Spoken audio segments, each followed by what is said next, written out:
ভাইয়া আসসালামু আলাইকুম। আমি সজীব, রাজবাড়ী জেলার কাজীবাধা থেকে। আমি প্রতি বছর শীতের শেষে পাবনার ঈশ্বরদীর পাকশি ফুরফুরার দরবারে 3 দিনের একটা মাহফিলে যাই। 2017 সালে দরবারে আমার সাথে এক চাচার পরিচয় হয়। তার বাড়ি কুষ্টিয়ার মিরপুর থানায়। তার কাছ থেকে আমি একটা ঘটনা শুনেছিলাম। ঘটনাটি আমি চাচার ভাষায় বলছি। 1995 সাল। খুব অভাব চলছিল গ্রামে, কারণ গ্রামের অর্ধেকের বেশি ফসলের জমি নদীতে বিলীন হয়ে যায়।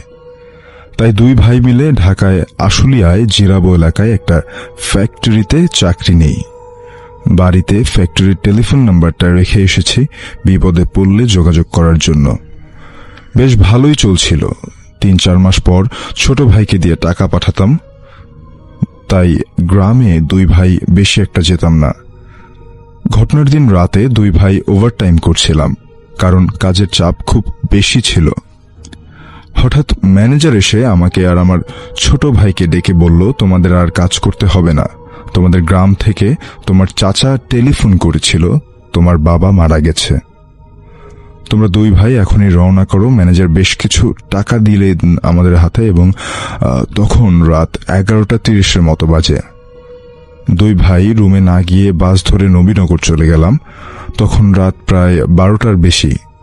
নবীনগর পৌঁছে দেখি রাজবাড়ীগামী বাসটি অনেক আগেই ছেড়ে গেছে। প্রায় অনেকক্ষণ হয়ে গেল কোনো বাস পাচ্ছিলাম না। নবীনগর থেকে আমাদের কুষ্টিয়ার মিরপুর প্রায় 300 কিলো। চারপাশে জনমানব শূন্য হয়ে গেল। কুকুর ছাড়া চারপাশে একটা মানুষও নেই। ঘড়িতে তখন রাত প্রায় 1:30। হঠাৎ দেখলাম সাভারের দিক থেকে একটা বাস আমাদের দিকে এগিয়ে আসছে। আমি আর আমার ছোট ভাই রাস্তায় দাঁড়িয়েছিলাম। বাসটা ঠিক আমাদের 2 ভাইয়ের সামনে এসে দাঁড়ালো। ভেতর থেকে একজন সাদা জুব্বা ও টুপি পরিহিত লোক নেমে এসে বলল, ভাই আপনারা কি কুষ্টিয়ার মিরপুরে যাবেন? আমরা 4-5 না ভেবে মাথা নাড়িয়ে বাসের ভেতরে উঠে গেলাম। দেখলাম বাসের ভেতরে 20 থেকে 25 জন প্যাসেঞ্জার বসে আছে। অবাক করা ব্যাপার হচ্ছে, তাদের সবার গায়ে ছিল জুব্বা ও মাথায় ছিল সবুজ রঙের টুপি, এবং প্রত্যেকের চেহারা ছিল খুব ফর্সা এবং নুরানি। আমার জীবনে আমি এত সুন্দর চেহারার মানুষ কখনো দেখিনি। আমরা 2 ভাই 2 সিট নিয়ে বাসের মাঝের সিটে বসে পড়লাম এবং বাস ছেড়ে দিল। বাসটা মোটামুটি ভালো গতিতে সামনের দিকে যাচ্ছিল।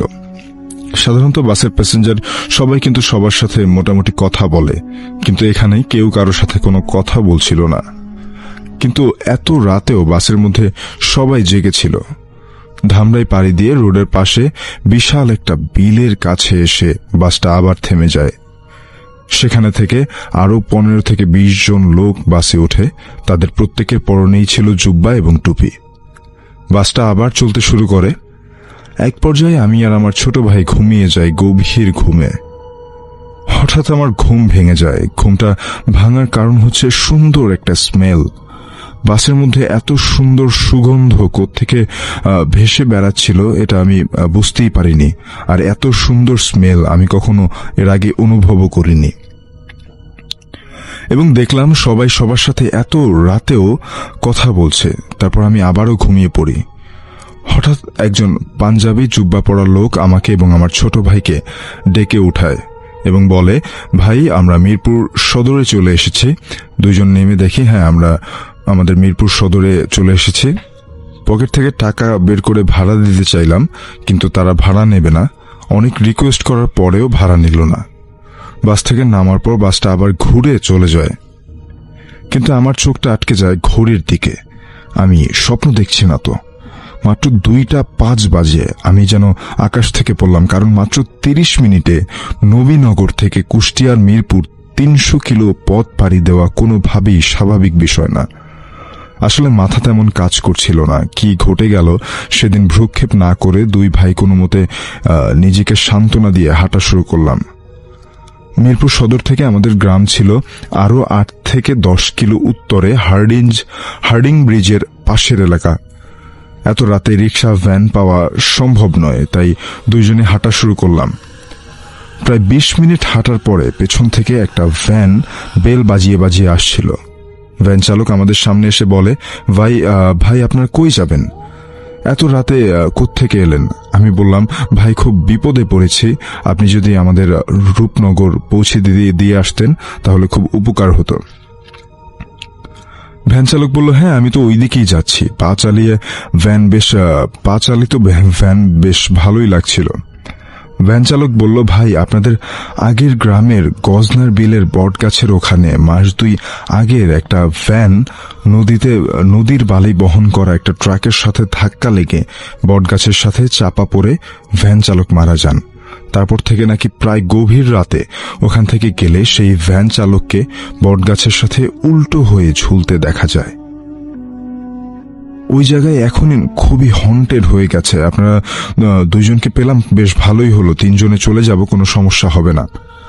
প্রায় আধ ঘন্টা পর ওই গজনার বিলের বটগাছের কাছাকাছি চলে এসেছি। হঠাৎ আমার ছোট ভাই আমাকে চিমটি কেটে ভ্যান চালকের প্যাডেলের দিকে ইশারা করে।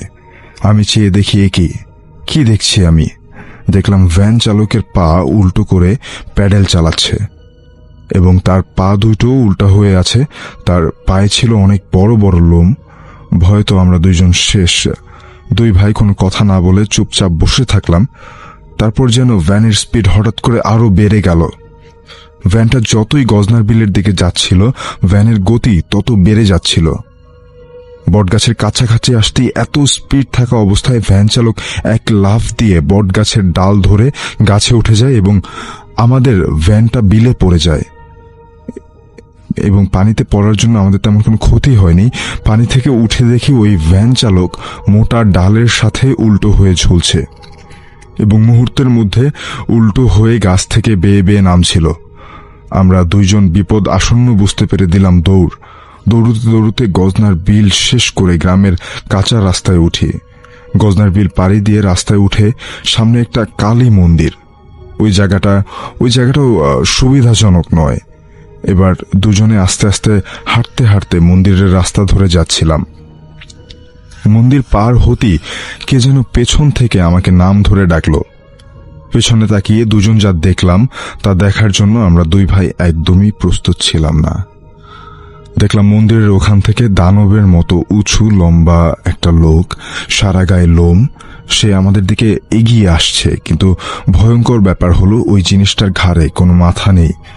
বুকের উপর বড় বড় লাল টকটকে টেনিস বলের মতো দাঁত পেট বরাবর রয়েছে। এটা দেখে 2 ভাই দৌড়তে এসে কোনো কিছুর সাথে ধাক্কা লেগে আমি পড়ে যাই। তারপর কি ঘটেছিল আমার আর কিছু মনে নেই।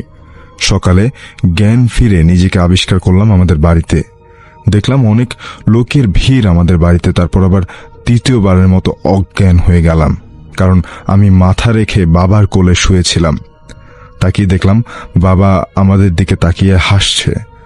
আবার জ্ঞান ফিরে আসলে আমার ছোট ভাই বলে বাবা মারা যায়নি, আর বাড়ি থেকে কেউ নাকি ফ্যাক্টরিতে টেলিফোনও করেনি।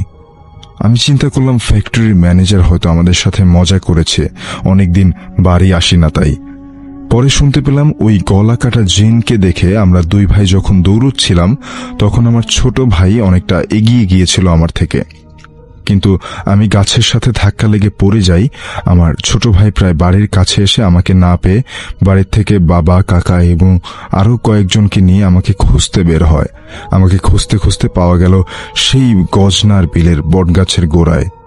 কিন্তু আমি গজনার বিলের বটগাছের কাছে কিভাবে এলাম এবং গজনার বিলের বটগাছের ওখানে সত্যি ট্রাকের সাথে ভ্যানের একটা অ্যাক্সিডেন্ট হয় এবং ভ্যান চালক সেখানে মারা যায়।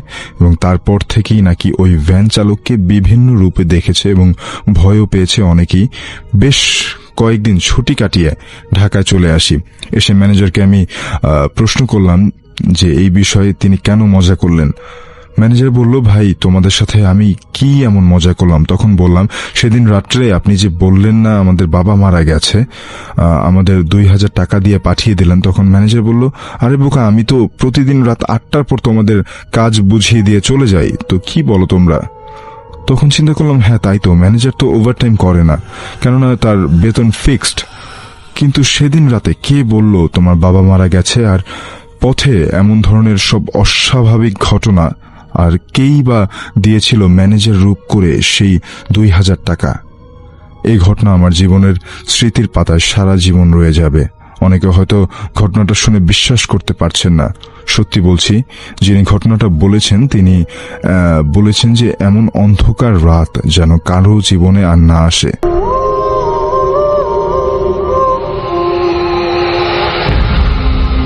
সত্যি কথা বলতে রাসেল ভাই, আসলে মানে লিসেনারদের ভালোবাসার কারণেই আসা। ওনাদের যদি ভালোবাসা না থাকতো আসলে এত দূর থেকে কষ্ট করে হয়তো আসা হতো না। এই জন্য আমি সকল কৃতজ্ঞতা জানাতে চাই মহান আল্লাহ রব্বুল আলামিনের উপর, এবং সেই সাথে সকল লিসেনারদের প্রতি, যাদের ভালোবাসাই আসলে আমাদেরকে এখানে নিয়ে আসে। এর জন্য আসলে কষ্ট ওরকম কিছুই মনে হয় না। তো যাই হোক রাসেল ভাই, আজকে ফার্স্ট যে ঘটনাটা আমি শেয়ার করব, আজকে দুটো ঘটনা আমি নিয়ে আসছি। তো দুটো ঘটনাই আমি রাজবাড়ির ঘটনা বলবো, আমার যে জেলা রাজবাড়ি। তো ফার্স্ট যে ঘটনাটি আমি এখন শেয়ার করব, ঘটনাটির সময় ছিল 1992 সাল। এই ঘটনাটি যার সঙ্গে ঘটেছিল উনি সঙ্গত কারণে ওনার নামটি বলতে নিষেধ করেছেন, এই কারণে ওনার নামটি আমি বলছি না, অন্য সব কিছু আমি বলছি। উনি ওনার এখনো রাজবাড়ী সদর যেই উপজেলা, রাজবাড়ী সদর যে শহরের একদম মানে প্রাণকেন্দ্রে যে বাজারটা রয়েছে, বাজারে ওনার গ্রোসারি শপ রয়েছে, যেটাকে আমরা মুদিখানার দোকান বলি। ওনার বাড়িটা হচ্ছে রাজবাড়ী জেলা থেকে একটু ভিতরে 1.5 থেকে 2 কিলোমিটার ভিতরে লক্ষ্মীকুল গ্রামে। তো উনি যে কাজটা করতেন সেটা হচ্ছে যে প্রায় রাত 9টার দিকেই দোকান বন্ধ করতেন এবং সবকিছু গুছিয়ে নিতে নিতে এবং বাড়িতে পৌঁছতে পৌঁছতে ওনার রাত 10টার একটু বেশি বেঁচে যেত। ওনার দোকানের যত কর্মচারী ছিলেন তাদের সকলের বাড়ি ছিল ওই লক্ষ্মীকুল গ্রামে। যে কাজটা করতো সেটা হচ্ছে যে উনি এবং ওনার কর্মচারী একসাথে বের হতো এবং কয়েকজন কর্মচারী বাড়িতে চলে যেত এবং 1-2 জন কর্মচারী ওনাকে ওনার বাড়ি পর্যন্ত এগিয়ে দিয়ে তারা আবার তাদের বাড়িতে চলে যেত। এটা ছিল একদম দৈনন্দিন ঘটনা। আচ্ছা, ঘটনাটির সময় এই ঘটনাটির সময় ছিল বৈশাখ মাস, যখন কালবৈশাখী ঝড়ের সময়। ওই দিন মানে বিকালের দিকে একজন অদ্ভুত চেহারার একজন লোক আসেন ওনার দোকানে, এসে বলেন যে ভাই, আপনার দোকানে তো বিশেষ করে মুদিখানার দোকানে অনেকেই তাবিজ লেখার সরঞ্জাম নিতে আসেন, তো আমার কাছে একটা জিনিস আছে, আপনি যদি এটা রেখে দেন তো ভালো হয়, তাহলে বিক্রি করে আমাকে টাকাটা দিবেন বা আপনি কিনে রেখে দেন আমার কাছ থেকে।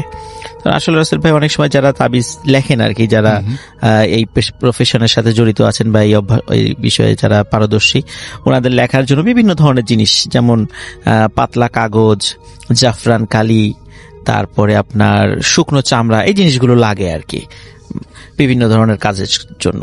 তো উনি যে খেয়াল করলেন যে লোকটি আসছে উনি শুকনো চামড়া নিয়ে আসছিল। যখন জিজ্ঞেস করলেন যে এটা কিসের চামড়া, তখন উনি বললেন এটা হচ্ছে ছাগলের শুকনো চামড়া। কিন্তু রাসেল ভাই, দোকানদার লোকটি চামড়াটি হাতে নিয়ে উনি দেখলেন চামড়াটি খুবই মসৃণ এবং খুব সুন্দর, মনেই হচ্ছিল না এটা ছাগলের চামড়া হতে পারে। তারপরও যেহেতু অনেক সুন্দর, মানে ওনারও পছন্দ হয়ে গেল। উনি বলেন আচ্ছা ঠিক আছে, তো এই যেহেতু এই চামড়ার ক্রেতা খুব কম পাওয়া যায়, আপনি রেখে যান, বিক্রি হলে আপনি পরে 1 সপ্তাহ পরে আসবেন, আপনাকে যদি বিক্রি হয় আমি টাকা দিয়ে দেব। তখন উনি এক কথায় রাজি হয়ে গেলেন, উনি আর কোনো আর্গুমেন্টেই গেলেন না। এতে উনি অবাক হলেন, কি ব্যাপার, আমি বলে দিলাম সাথে সাথে রাজি হয়ে গেল। তো যাই হোক রাসেল ভাই, ওই দিন বিকালে প্রচন্ড ঝড় হয়েছিল রাজবাড়ী শহরে, যেহেতু বৈশাখ মাসের সময় ছিল। আর আমরা জানি কালবৈশাখীর ঝড়টা সাধারণত একটু বিকাল বা সন্ধ্যার দিকে একটু বেশি হয় আর কি। বৈশাখ মাসের ওই ঝড়ের কারণে রাজবাড়ী জেলার বিদ্যুতের খুঁটিগুলো বেশ অনেক জায়গায় ভেঙে পড়ে। তখন আমাদের রাজবাড়ী জেলার যেই এটার লাইনটা ছিল সেটা ফরিদপুরের সাথে সংযুক্ত ছিল। ফরিদপুরের ওই কয়েকটা লাইন ছিঁড়ে পড়ার কারণে রাজবাড়ী জেলার বিদ্যুৎ টোটাল জেলায় বিদ্যুৎ বিচ্ছিন্ন হয়ে যায়। আচ্ছা, তো যার এখন রাতের বেলা ওনারা যথারীতি মানে দৈনন্দিন যেভাবে যান আর কি, ঠিক সেভাবেই গুড়ি গুড়ি বৃষ্টি পড়ছিল, আকাশে বিদ্যুৎ চমকাচ্ছিল। ওটার মধ্য দিয়ে ওনারা কর্মচারী সহ উনি বাড়ির দিকে পা বাড়ান। তো রাসেল ভাই, যেহেতু বৃষ্টি হচ্ছিল, অন্যান্য কর্মচারীদেরকে উনি বললেন তোমাদের কষ্ট করে আর আমাকে বাড়ি পর্যন্ত এগিয়ে দিতে হবে না, তোমরা বৃষ্টির মধ্যে আর আমার বাসা পর্যন্ত আসার দরকার নাই, তোমাদের ফিরে যেতে আবার কষ্ট হবে, তোমরা বাড়ি চলে যাও। আচ্ছা, তখন উনি ওনার কর্মচারীদেরকে বাড়িতে পাঠিয়ে দিয়ে উনি নিজেই মানে ওনার বাড়ির দিকে হাঁটা শুরু করলেন। ওনার বাড়ির এরিয়াটা ছিল একটু বড় এলাকা নিয়ে, বড় জায়গা নিয়ে, যেহেতু ওনার অবস্থা ভালো ছিল, বাড়ির চারপাশে বড় একটা পুকুর ছিল বাড়ির পাশে। আর রাসেল ভাই ওনার বাড়িটা যেহেতু লক্ষ্মীকুল গ্রামে ছিল, লক্ষ্মীকুল গ্রামে বেশ পুরাতন, বিশেষ করে রাজবাড়ি জেলা যেই রাজার নামে হয়েছে, রাজা সূর্যকুমারের নামে, তো ওনার একটা অনেক পুরাতন রাজবাড়ি এক সময় ওখানে ছিল এবং এখনো বড় বড় কয়েকটা পুকুর আছে। সেই পুকুর নিয়ে অনেক কাহিনী প্রচলিত আছে, অন্য কোনো সময় হয়তো বা সেগুলো আমি শেয়ার করব। তো রাসেল ভাই ওই পুকুরগুলো পার হয়ে ওনাদের বাড়ি আরো ভেতরে যেতে হয় আর কি। তো উনি যখন যাচ্ছিলেন ওনার হাতে কিন্তু টর্চ ছিল, ওই সময় যে 5 ব্যাটারির টর্চ যেটা আমরা বলি অনেক সময়, ওই সময় এখনকার মতো তো চার্জার মানে টর্চ ওই সময় ছিল না। তো উনি ওনার বাড়ির দিকে যখন যাচ্ছিলেন, তো যেহেতু বৃষ্টি হয়েছে তখন উনি ওনার বাসার কাছাকাছি যখন এসেছেন, বাড়ির আগেই ওনার পুকুরটা পড়ে, তখন উনি খেয়াল করলেন যে পুকুর থেকে মাছ উঠে এসেছে। আমরা কিন্তু রাসেল ভাই যে বৃষ্টির সময় দেখি যে শোল মাছ, টাকি মাছ, কই মাছ এগুলো অনেক সময় পানি স্রোতের সাথে উঠে আসে, ডাঙায় উঠে আসে আর কি। এটা আমি ছোটবেলায় আমি এগুলো ধরেছি, খুব মজা পেতাম আর কি। তো উনি রাতের বেলা এই দৃশ্যটা উনি দেখেন যে বেশ বড় আকৃতির, ওনার কাছে দেখে মনে হচ্ছিল শোল মাছ। উনি আবার কি করলেন, টর্চ লাইটটা জ্বালানোর চেষ্টা করেন, কিন্তু অদ্ভুত ব্যাপার রাসেল ভাই, ওনার টর্চ লাইটে ব্যাটারিগুলো ছিল, সবগুলো ব্যাটারি চার্জ ছিল, কিন্তু ওনার টর্চ লাইটটা কোনো একটা কারণে জ্বলছিল না, ওই মোমেন্টে জ্বলছিল না। তো উনি চিন্তা করলেন যে কি ব্যাপার, জ্বলছে না কেন, কোনো একটা সমস্যা হতেই পারে। এই চিন্তা করে উনি আর টর্চ লাইটের দিকে মানে মনোযোগ না দিয়ে উনি চিন্তা করলেন যে মাছগুলো যেহেতু আমার সামনে আছে, আমার কাছে তো একটা ব্যাগ আছে, আমি ব্যাগের মধ্যে মাছগুলো একটু উঠিয়ে নেই, ভরে নিয়ে যাই আর কি। তো যেই ভাবা সেই কাজ, উনি বেশ 10-12টা মাছ উনি ওর ভিতরে উঠানোর পরে তো উনি বাড়িতে চলে যান। বাড়িতে যাওয়ার পরে ওনার স্ত্রীকে বলেন যে এই মাছগুলো রান্নাঘরে নিয়ে রেখে দিতে, সম্ভব হলে এখনই সেগুলো কুটে ফেলতে। এখন আসল ভাই উনি ওনার স্ত্রীর কাছে মাছের ব্যাগটি দিয়ে উনি যখন ওনার রুমে প্রবেশ করেন এবং যখন একটু ড্রেস চেঞ্জ করছিলেন, কিছুটা ভিজে গেছিলেন যেহেতু বৃষ্টিতে, হঠাৎ রান্নাঘর থেকে মানে প্রচন্ড শব্দে ওনার স্ত্রীর এক আর্তনাদ ভেসে আসে ওনার কানে, এবং বাড়ির অন্য সদস্যরা মিলেও দৌড়ে রান্নাঘরের দিকে ছুটে যান।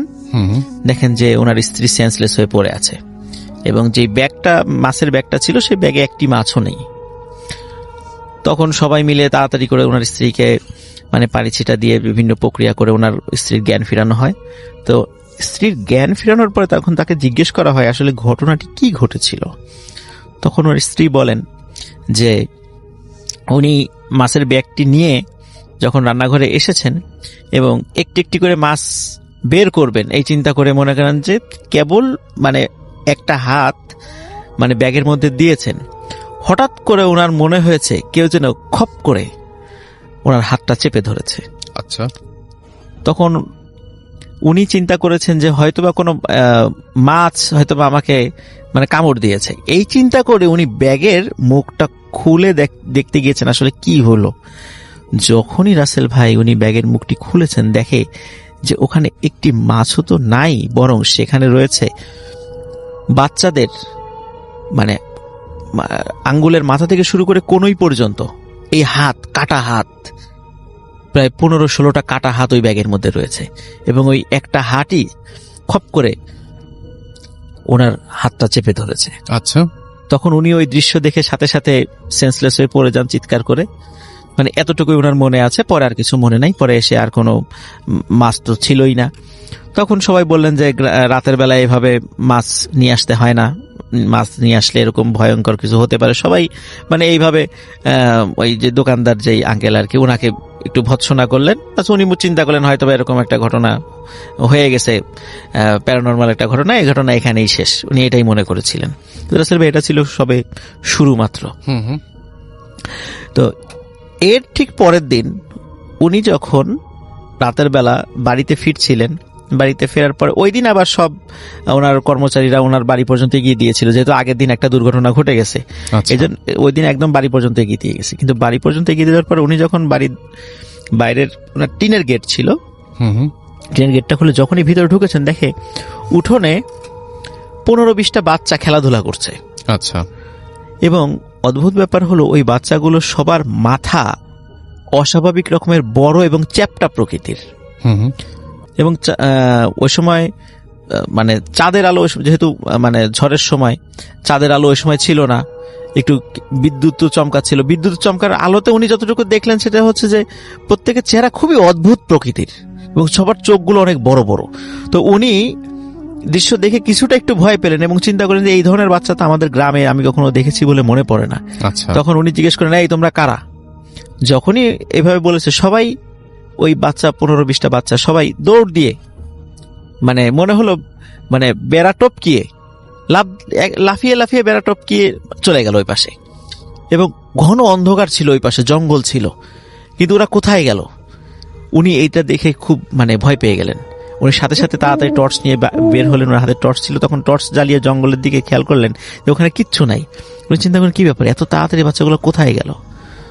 তখন উনি চিন্তা করলেন যে আসলে আমাদের বাড়িতে হচ্ছে এটা কি, গতকালকে এই ঘটনা ঘটলো, আজকে এটা। তো উনি চিন্তা করেন হয়তো বা কোনো বাচ্চা আসতেও পারে। তো উনি আবার ওনার বাড়িতে ওনার স্ত্রীকে বললেন, বাড়ির অন্য সদস্যদেরকে বললেন যে এখানে বাচ্চা খেলাধুলা করছে, তোমরা দেখেছো কি? সবাই এক বাক্যে বলল, কই না তো, আমরা তো এই ধরনের কোনো কিছুই খেয়াল করি নাই, বা এরকম বাচ্চা খেললে তো আমরা টের পেতাম, ওটা তোমার মনের ভুল বা এই সমস্ত বলে মানে তাকে এই কথা বলে দিল। কিন্তু উনি জানেন আসলে এটা তো তার মনের কখনোই ভুল ছিল না, উনি যেটা দেখেছেন উনি ঠিকই দেখেছেন। আসল ভাই, এর ঠিক পরের দিন থেকে আর একটা নতুন উৎপাত শুরু হলো। সেটা হলো রাতের বেলা যখন ওনারা ঘুমিয়ে থাকেন, রাত ঠিক 1টা কি 2টোর দিকে ওনার টিনের চালে মনে হয় কে যেন ধূপধাপ করে এক পাশ থেকে আর এক পাশে চলে যায়। তখন স্বাভাবিকভাবে আসলে গ্রামে কিন্তু ওই যে এক ধরনের প্রাণী আছে যেগুলাকে আমরা মানে শুদ্ধ বাংলায় যেটাকে আমরা গন্ধগোকুল বলি, আর আঞ্চলিক ভাষায় বিভিন্ন জায়গায় বিভিন্ন নামে ডাকে। কোনো অঞ্চলে খাটাস, কোনো অঞ্চলে নেইল, এই ধরনের শব্দে এই প্রাণী ডেকে থাকে। তো ওনারা চিন্তা করেছেন হয়তো বা এই ধরনের প্রাণীই হবে যে রাতের বেলা এখান দিয়ে যাচ্ছে। কিন্তু রাসেল ভাই, কিন্তু ওই ধরনের প্রাণীর যেই আকৃতি অনুযায়ী যেই ধরনের শব্দ হওয়ার কথা, তার থেকে আরো 5-6 গুণ বেশি শব্দ হয়, তার মানে ওর থেকে বড় কিছু। তো ওনারা 1-2 দিন এটা মানে অবজারভেশন করার পর ওনারা চিন্তা করেন আমরা একটু যখনই শব্দ হয় বাইরে গিয়ে দেখবো জিনিসটা কি। একদিন আসল ভাই মানে 3 দিনের দিন যখন এই মানে 2 দিন অবজারভেশন করার পরে 3য় দিন যখন রাতে যখনই শব্দ শুনেছে, ওনার বাড়ির 3-4 জন সদস্য দৌড়িয়ে দরজা খুলে বাইরে এসে যখন রাসেল ভাই টর্চ জ্বালিয়েছে, তখন দেখে যে একটা ছোট্ট বাচ্চা টিনের চালের এই মাথা থেকে ও মাথা দৌড়ে চলে গেল। এই দৃশ্য দেখার পরে সবাই বুঝে ফেললো যে আসলে তাদের বাড়িতে যেই ঘটনাটা ঘটে চলছে এটা স্বাভাবিক কোনো কিছু নয়, এটা কোনো কাকতালীয় ব্যাপার নয়, এটা মানে নিয়মিতভাবে ঘটে চলছে এবং নিশ্চয়ই কোনো কারণ আছে এই ঘটনাটা ঘটার পিছনে। কিন্তু এর কারণটা যে কি কিছুতেই মানে কেউ এটা ফাইন্ড আউট করতে পারছিল না। তো একদিন রাসেল ভাই যেটা হলো সেটা হলো যে ওনার দোকানে একজন হুজুর আসলেন। হুজুর এসে বললেন যে তোমার কাছে শুকনো চামড়া হবে, তাবিজ লেখার জন্য আমার লাগবে। তখন উনি চিন্তা করলেন যাকে কয়েকদিন পরে কাস্টমার পাওয়া গেছে, তো ওনাকে বলেন হ্যাঁ আছে, খুব ভালো চামড়া আছে। তখন তাকে উনি ওইটা দেন এবং হুজুর ওটা নিয়ে বেশ খানিকক্ষণ মানে হাতে নাড়াচাড়া করেন, বলেন যে এটা কিসের চামড়া? তখন বলেন কেন, এটা তো খাসির চামড়া, খাসির শুকনা চামড়া। তখন বলে যে এটা খাসির চামড়া, আমি তো এর আগেও অনেক চামড়ায় আমি তাবিজ লিখেছি, কই এরকম এত সুন্দর মসৃণ তো খাসির চামড়া আমি তো কখনো পাইনি। তো যাই হোক তুমি এটা দিয়েছো, এটা খুবই ভালো হয়েছে, তো আমি এটা নিয়ে যাচ্ছি। তো ভালো মানে যেই দামই বলেছেন ওনার হুজুরের খুব পছন্দ হয় জিনিসটা, এই জন্য দাম নিয়ে উনি কোনো কার্পণ্য করেন নাই, দামটা দিয়ে উনি নিয়ে চলে গেছেন। আচ্ছা, কিন্তু রাসেল ভাই পরের দিন সকালবেলা ওই হুজুর হন্তদন্ত হয়ে ওনার দোকানে ফিরে আসছেন, বলছেন যে আচ্ছা সত্যি করে বলো তো এই চামড়া তুমি কোথায় পেয়েছো? তখন বলে যে কেন, এটা জেনে আপনার কি দরকার? কারণ না, বলো দরকার আছে, কারণ এটা নিয়ে আমার সাথে একটা ভয়ঙ্কর ঘটনা ঘটে গেছে। তখন বলে কি ঘটেছে? তখন বলে যে রাত্রে উনি যখন ওই চামড়ার উপরে মানে তাবিজ লেখা শুরু করেছেন, উনি মানে ফিল করছিলেন যে ওনার আশেপাশে মানে মনে হচ্ছে অনেক কেউ দৌড়াদৌড়ি করছে, ছোট বাচ্চা দৌড়ালে যেরকম শব্দ এরকম কেউ দৌড়াদৌড়ি করছে। তখন উনি চিন্তা করলেন যেহেতু উনি তাবিজ লেখেন, অনেক সময় জিন ভূত তাড়ান, এই জন্য হয়তো বা কোনো দুষ্ট জিন ওনাকে ডিস্টার্ব করছে, উনি এই চিন্তা করেন আর কি। এটা চিন্তা করে এমনি নর্মালি দোয়া পরে উনি ফু দেন। এখন এরপরে রাসেল ভাই মানে ওই হুজুর যখন তাবিজ লেখা চালিয়ে যাচ্ছিলেন, হঠাৎ করে ওনার ঘাড়ে মানে প্রচন্ড একটা কামড় উনি অনুভব করেন, যে হঠাৎ করে ওনার ঘাড়ে প্রচন্ড কামড়, এবং উনি ওই কামড়ের যন্ত্রণা সহ্য করতে না পেরে সেন্সলেস হয়ে পড়ে যান। পরবর্তী সময় ওনার যখন ঘুম ভাঙে তখন ওনার ঘাড়ে ওই যখন দাগটা উনি আয়নায় দেখেন এবং পরিবারের অন্য সদস্যরা যখন দেখেন, তখন মনে হচ্ছিল ছোট বাচ্চা কামড় দিলে যেরকম দাগ হয়ে যায় ওই রকম ছোট দাঁতের কামড় সেগুলো।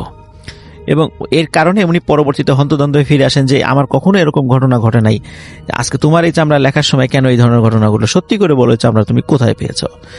তখন উনি বলেন যে সব খুলে বলেন যে এরকম একজন লোক আসছিল, উনি সেটা দিয়ে গেছেন, এর বাইরে আমি আর কোনো কিছু বলতে পারবো না, কিন্তু চামড়াটা রাখার পরে আমার ফ্যামিলিতেও এই ধরনের ঘটনা ঘটছিল। আচ্ছা, তখন ওই হুজুর বলেন যে এই চামড়া তুমি এক্ষুনি দোকান থেকে সরিয়ে ফেলো এবং এটি নদীতে গিয়ে ফেলে দাও। রাসেল ভাই, আমাদের রাজবাড়ী শহর থেকে 1 থেকে 1.5 কিলোমিটার দূরে পদ্মা নদী রয়েছে। তখন উনি যেটা করেন, উনি ওই হুজুরের কথা শুনে ওই চামড়াটি উনি নদীতে গিয়ে ফেলে দেন। তো ফেলে দেওয়ার পরে রাসেল ভাই আরেকটা কথা আমি বলতে ভুলে গেছি, সেটা হচ্ছে যে ওই চামড়াটি রাখার পরে ওনার দোকানের বেচা কেনা অস্বাভাবিক রকমের কমে গিয়েছিল। আচ্ছা, মানে ওনার দোকানে দেখে কোনো মানে রেগুলার যারা কাস্টমার তারাও অন্য দোকান থেকে মাল কিনছে, কিন্তু ওনার দোকানে কেন জানে আসছে না। তো উনি খুব অবাক হচ্ছিলেন, কি ব্যাপার, মানে আমার দোকানে কেউ আসছে না কেন? তো এটা উনি একটু সন্দেহের মধ্যে ছিলেন যে কেন আমার দোকানে লোক হচ্ছে না কেন। তো যাই হোক, আসল ভাই উনি যখন চামড়াটি ফেলে দিলেন, এরপর থেকে ওনার বাড়িতে এই যে এই চালের উপর যে শব্দ বা এই ধরনের কোনো প্যারানরমাল বিষয়গুলো বন্ধ হয়ে যায়। তো উনি চিন্তা করেন যাক ঝামেলা গেছে, আপদ বিদায় হয়েছে। তো রাসেল ভাই এই ঘটনার সপ্তাহখানেক পর উনি যখন রাতের বেলা ওনার বাড়িতে আবার ফিরছিলেন, হঠাৎ ওনার গেটের কাছে উনি দেখেন যে চাদরে মাথা ঢাকা এবং সারা শরীর মোড়ানো একজন ব্যক্তি দাঁড়িয়ে আছে। তখন উনি বলেন কে? যখনই কে বলে তখন ওই লোকটি দৌড়ে চলে যায় জঙ্গলের দিকে। জঙ্গলের ওখানে ঘন জঙ্গল, মানে ঝোপঝাড় আর কি, ওখান দিয়ে বেরোনোর কোনো পথ নাই, কিন্তু ওই ভিতরে চলে যায়। তখন উনি এটা দেখে চিন্তা করেন যে এটা কে আসলো। এটা দেখে উনিও ভয় পান যে আবার নতুন করে কোনো সমস্যা শুরু হলো কিনা এরকম। রাসেল ভাই সরি, তো এরপরে উনি চিন্তা করেন যে না, আমার দোকানের কর্মচারীদেরকে এরপর থেকে বলবো আমাকে একদম যেন বাসার ভিতরে নিয়ে ঢুকিয়ে দিয়ে আসে। রাসেল ভাই মানে এরপরে ওনার কর্মচারী ওনার বাসার ভিতরেই ঢুকিয়ে নিয়ে মানে দিয়ে আসতো, মানে গেটটা পার করে দিয়ে আসতো। এখন রাসেল ভাই এর পরে যে ঘটনাটা ঘটে সেটা হলো যে গেট পার করে ভিতরে ঢুকেছে, হঠাৎ করে দেখে ওনার দরজার সামনে কে যেন বসে রয়েছে। আচ্ছা, ওই যে চাদর পরা।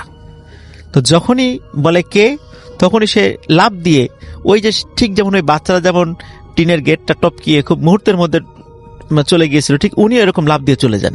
এটা দেখে উনি বুঝতে পারেন যে এটাও স্বাভাবিক কিছু না, এটাও অস্বাভাবিক কিছু।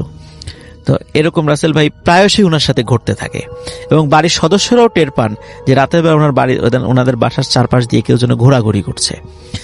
রাসেল ভাই একদিন উনি চিন্তা করেন যে যেভাবেই হোক এটাকে ধরতে হবে, মানে উনি একটু সাহস করেন যে এভাবে আর চলতে পারে না, এটা নিশ্চয়ই কোনো মানুষ নতুন করে আমার সাথে দুষ্টামি শুরু করেছে, এরকম উনি চিন্তা করেন। তো রাসেল ভাই এরপরে একদিন উনি আসছেন, তো সেদিন আর বাড়ির সামনে না, ওই দিন আবার কোনো কারণে উনি দাওয়াত খেয়ে এক জায়গা থেকে ফিরছিলেন। ওই সময় বেশ রাত হয়ে যায় বাসায় ফিরতে ফিরতে। তখন পথিমধ্যে দেখে এরকম চাদর পরা একজন লোক দাঁড়িয়ে আছে। তখন বলে এই কে? তখন ওই চাদর পরা লোকটি তখন আর পালায় না, তখন আস্তে আস্তে সামনে এগিয়ে আসে। সামনে এগিয়ে এসে ওনার চাদরের মানে চাদরটা ওনার মাথা থেকে সরিয়ে ফেলার পর দেখে যে ওটা সেই লোক যে ওই চামড়াটি দিয়ে গিয়েছিল তার দোকানে। তখন সে বলে যে আমার চামড়া ফেরত দে। তখন বলে যে আমি চামড়া ফেলে দিয়েছি। তুই কেন ফেললি? আমার চামড়া ফেরত দিতে হবে। তখন বলে যে এটা কোনোভাবেই সম্ভব না, আমি নদীতে ফেলে দিয়েছি, বলে তোর অনেক ক্ষতি হবে। এটা বলেই রাসেল ভাই সে অদৃশ্য হয়ে যায়। তো ওই দিন রাত্রে রাসেল ভাই যে ওনার তো 3টা ছেলে সন্তান এবং 2টা কন্যা সন্তান ছিল, তো ওনার একটা সন্তান ঘুমের ভিতরেই মারা যায়। আচ্ছা, মানে কোনো তার শরীরে কোনো আঘাতের চিহ্ন ছিল না, কিচ্ছু ছিল না, ঘুমের ভিতরেই মারা যায়। এরপর থেকে রাসেল ভাই উনি আর কখনোই মানে সামনাসামনি কোনো ওই বাচ্চা বা ওই চাদর পরিহিত কোনো লোককে না দেখলেও উনি এখনো ঘুমের মধ্যে ওই চাদর পরিহিত লোককে স্বপ্ন দেখেন অস্পষ্টভাবে, এবং অনেক বাচ্চাদেরকে উনি দেখেন, ওই যে অদ্ভুত চেহারার বাচ্চাদেরকে উনি ঘুমের মধ্যে স্বপ্ন এখনো দেখেন। আচ্ছা, তো এখনো ওনার সাথে ঘটনাটা চলছে। তো যেহেতু ওনার সাথে এখনো ঘটনা চলছে, এই জন্য উনি নামটা বলতে আমাকে নিষেধ করেছিলেন যেন আমি নামটা না বলি। তো এটাই ছিল রাসেল ভাই আমার first story. Thank you so much.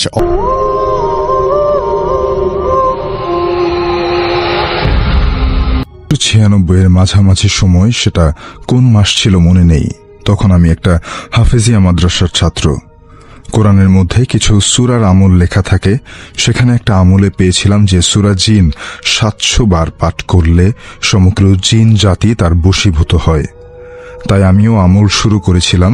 তাছাড়া দিনটা ছিল বৃহস্পতিবার, তাই পরের দিন উস্তাদকে সবক শোনানোর কোনো ঝামেলা ছিল না বলে সেদিন দুপুরের পর থেকেই আমি আমল শুরু করেছিলাম।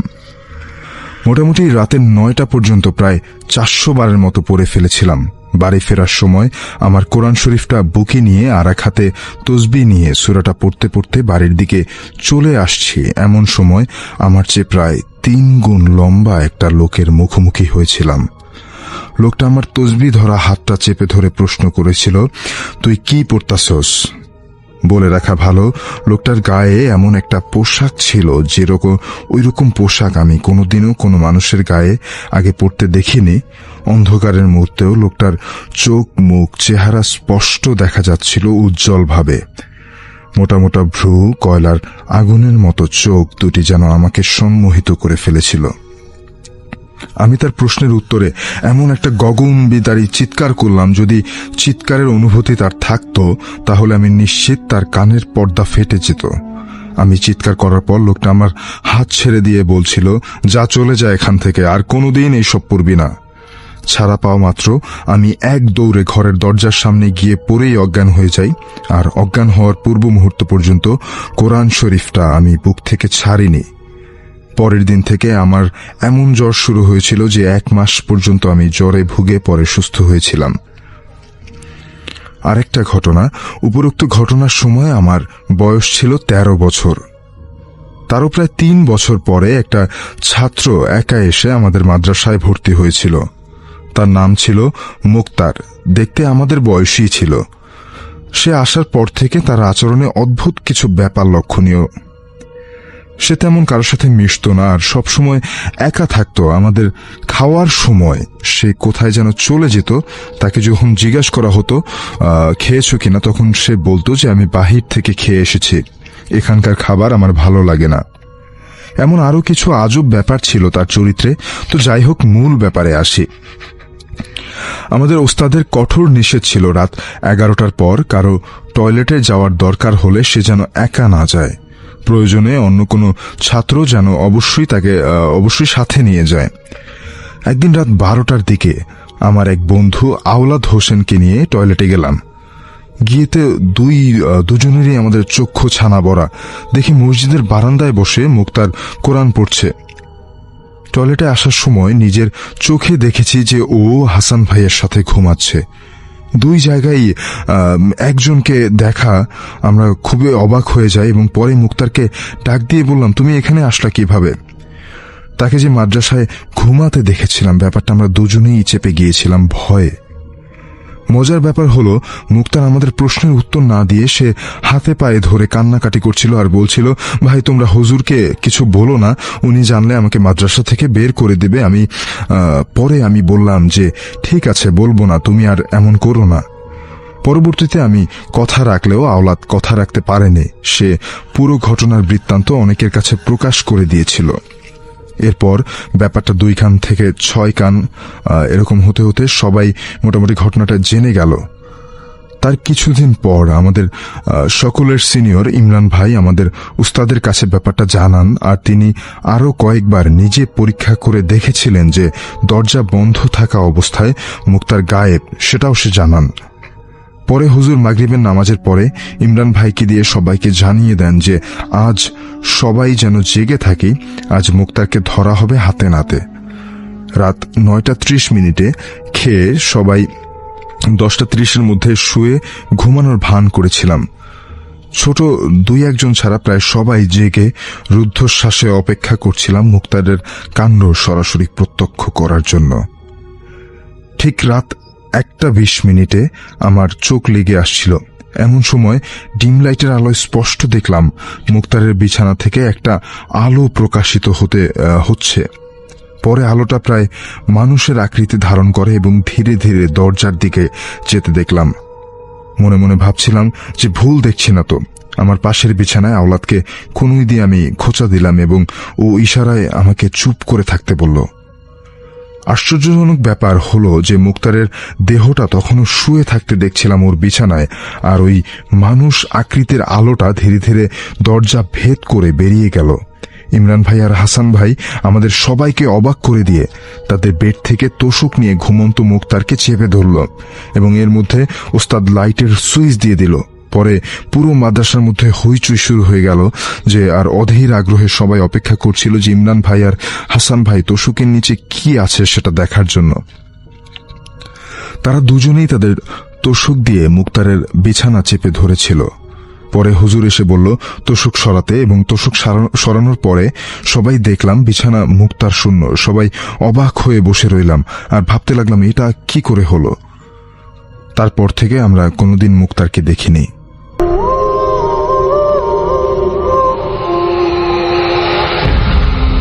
জাসেল ভাই, আমাকে দ্বিতীয়বার সুযোগ করে দেওয়ার জন্য। আমার নাম ইয়াসিন মাহমুদ সম্রাট। আমি এসেছি পুরান ঢাকা কলতাবাজার থেকে। চলে যাই ঘটনায়। তো এই ঘটনাটাও একটা বাড়ি কেন্দ্রিক পুরান ঢাকার। তো শুরু করছে একটা বিয়ের অনুষ্ঠান থেকে। একটা ছোট ভাইয়ের বিয়ের অনুষ্ঠান হচ্ছিল আমাদের। তো আমাদের হলুদগুলো না আমরা প্রায় ম্যাক্সিমাম বাসার ছাদে করে থাকি। তো বাসার ছাদের 5 তলা 6 তলা ছিল আন্ডার কনস্ট্রাকশন। তো 6 তলার মধ্যেই আপনার প্যান্ডেল করে অনুষ্ঠানের আয়োজন করা হয়। তো অনুষ্ঠানে বাইরে থেকে আমাদের কিছু গেস্ট এসেছিল। আপুরা 3-4টা আপু ছিল, আপুরা শাড়ি টাড়ি পরা। তো অনুষ্ঠান শেষ হওয়ার পরে সবাই সবার মতো নিচে নেমে যাচ্ছে। কিছু ছোট ভাইরা আর 5 তলাতে বসে আড্ডা দিচ্ছিল চ্যাটার দিয়ে। হঠাৎ করে ওরা লক্ষ্য করলো যে 5 তলা সিঁড়ি কোটা ক্রস করে 6 তলায় 1-2জন উঠে যাচ্ছে। পুরা চেহারা দেখেনি, জাস্ট শাড়ির পিছনের সাইডে যে পাড়টা থাকে, বাতাসে উড়লে যতটুকু দেখা যায় ততটুকু দেখেছে। তো ছোট ভাইদের মধ্যে একজন বললো, দাঁড়া আমি একটু কথা বলে আসি ওনাদের সাথে। তো যেই বলা ওই যাওয়া, তো দৌড়ায় গেছে। যাওয়ার পরে আর বাকি যে 3-4জন ছিল চেয়ারে বসা, ওরা খালি একটা সাউন্ড পেল চিৎকারের সাউন্ড। একজন চিৎকার করে পড়ে গেছে। সবাই মিলে ওর কাছে গেল, ধরাধরি করে পানি টানি ছিটায়। যখন ওর জ্ঞান ফিরলো তখন বলে, কি হয়েছে, তুমি এরকম যা চিৎকার দিলে কেন? বাকি 3-4জনও দেখেছে যে শাড়ির পাটটা যে উপরে উঠছে কেউ। তো ছাদে তো ওরা দৌড়ে যায়, কাউরে পাই নাই। আর যখন দেখে যে একজন অজ্ঞান হয়ে পড়ে আছে তখনও বুঝছে ওটা প্যারানর্মাল। জিজ্ঞেস করার পরে ওই লোক বলতেছে যে আমি গেছি, যা বলতেছি আপনারা কে কে ছাদে উঠেছেন, কয়জন? তো যখনই এতটুকু বলছে, যিনি ছিল উনি ওইভাবেই ঘুরেছিল, কিন্তু পুরা মাথাটা একটা মানুষের ঘাড় যদি পুরাটা ঘুরে যায়, রোটেট করা যেরকম লাগে, হঠাৎ করে খালি রোটেট করে ওনার দিকে তাকাইছে। এতটুকু দেখার পর লোকটা সহ্য করতে পারেনি, ওইখানেই উনি ফেন্ট হয়ে যায়। তো এই বাসায় এরকম আরো অনেক কাহিনী আছে। ওই বাসায় অনেকে বলে পড়ি আছে। তো ওই বাসারই আরেকটা ফ্লোরের আমাদের আরেকটা ভাই থাকতো। ভাইটার নাম সঙ্গত কারণে বলতে পারছি না। ও ঘুমায় আছে। তো হঠাৎ করে ওর গার্লফ্রেন্ড স্বপ্নে দেখলো যে কে জানি ওর বয়ফ্রেন্ডকে জবাই দিতেছে। And it was so real. মানে এমন মনে হচ্ছিল না যে স্বপ্ন দেখছে। তো মেয়েটাও হুড়মুড় করে কান্না করে বাসায় গেল। বাসায় যে ছেলের গেট নক করতেছে, অনেকক্ষণ ধরে নক করছে, গেট খুলে না। মেয়ে আরো ভয় পেয়ে গেল। যাওয়ার পর ফ্রেন্ডসদের কল করলো যে দেখো তোমাদের ফ্রেন্ড তো এরকম দেখছি আমি স্বপ্নে, গেট খুলতেছে না। তোর ফ্রেন্ডরা সামহাও আসার পরে কোনো মতো দরজা খোলার পরে ওই ছেলে যখন ঘুম থেকে উঠে, যারা নিয়ে স্বপ্ন দেখছে, ওই ছেলে ঘুম থেকে উঠে কারো কিছু না বলে হুড়মুড়ে কান্না শুরু। তো অনেকক্ষণ কান্না করার পর কি হয়েছে জিজ্ঞেস করার পর বলে, আমি স্বপ্ন দেখলাম যে আমারে একটা হুজুরের মতো লোক, চাপ দাঁড়িয়ালা, মাথা টুপি পরে আমারে জবাই দিতেছে।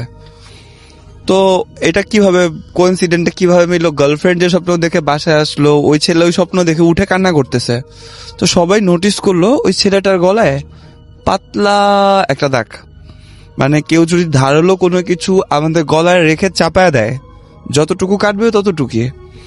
তো ওই বাসার আরেকটা ঘটনা আছে ওই ছেলেরই। তো ওই ছেলে গার্লফ্রেন্ডের সাথে কি প্রবলেম নাকি ছাদে উঠেছে, সুইসাইড করবে, মারাই যাবে, এই করবে না। তার ফ্রেন্ডের ফোন দিয়ে বলতেছে এরকম এরকম আমি থাকবো না, সুইসাইড করবো। তো ওই ফ্রেন্ডটা দৌড়ায় গেছে, আসার পরে ওই ফ্রেন্ডটা দেখা বলে কি রে তুই না, মানে খুবই নর্মাল ছিল, ফোনে যেরকম ছিল সামনে এরকম ছিলই না।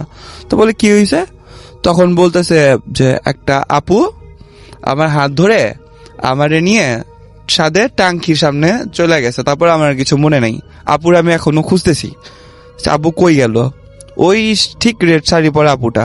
তো ওই বাসা অনেকেই দেখেছে, ওই বাসার টাঙ্কির উপরে একজন বসে থাকে, পা ঝুলায় মাঝে মাঝে উকি দেয়। তো মুরব্বীরা বলে ওই বাসার ছাদে পড়ে আছে। এখন উনি কারো ক্ষতি করার জন্য ওই বাসায় আছে না ওদের বাসার মানুষের উপকার করার জন্য, এটা এখনো মিস্ট্রি। এই ছিল ভাইয়া।